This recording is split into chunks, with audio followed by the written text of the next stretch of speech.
దేవ కుటుంబం విషయంలో త్రిపుర ఏదో చేద్దాం అనుకుంటుంది. కానీ దిమ్మ తిరిగే సమాధానం రావడంతో నోరు మూసుకుంటుందనమాట.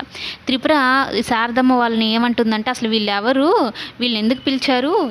మన కుటుంబంతో ఏమైనా సంబంధం ఉందా? బంధువులా? చుట్టాలా? ఏంటి అసలు? మావయ్య గారు అడగరేంటి మీరసలు? ఏ హోదాలో పిలిచిందో చెప్పమనండి" అనైతే అంటూ ఉంటే, ఇక లలితమ్మ, "మన ఇంట్లో వరలక్ష్మి వ్రతం జరుగుతుంది. నేను బంధువుల్లాగైతే పిలవలేదు. ముత్తైదువులుగా పిలిచాను" అంటే, "ఇంకెవరో దొరకలేదా నీకు ముత్తైదువులని?" అడుగుతుంది త్రిపుర.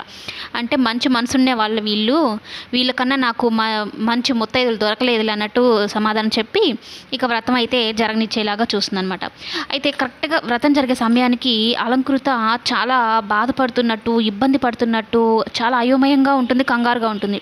అది చూసిన దేవ, ఏంటి ఈ పాప ఎప్పుడు గలగలా మాట్లాడుతూ ఉంటుంది కదా, ఇలా టెన్షన్ పడుతూ ఉంది, ఏమై ఉంటుందా అని. అయితే ఇంట్లో ఎవరికీ చెప్పకుండా వెళ్ళిపోతుందనమాట. వెళ్ళడం కూడా సూసైడ్ చేసుకోవడానికి వెళ్ళిపోతూ ఉంటుంది. పెద్ద చెరువు దగ్గరికి వెళ్ళి దూకైపోతూ ఉంటుంది. ఇంట్లో వాళ్ళందరూ కంగారు పడుతూ ఉంటారు. దేవ ఇప్పటిదాకా ఇక్కడే ఉన్నాడు కదా, ఎక్కడికి వెళ్ళాడు?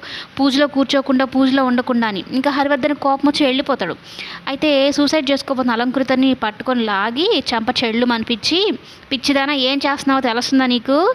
ఏం చేస్తున్నావు అసలు, ఎందుకు ఇలా చేస్తున్నావు" అంటే అప్పుడు చెప్తుందనమాట. "మంచి ఫ్రెండ్, బెస్ట్ ఫ్రెండ్ బర్త్డే పార్టీకి రమ్మంటే వెళ్ళాను. అక్కడ ఒక ఏదవ ఇలాంటి ఫోటోలు తీశాడు అసభ్యకరంగా, అవి సోషల్ మీడియాలో పెడతానంటున్నాడు.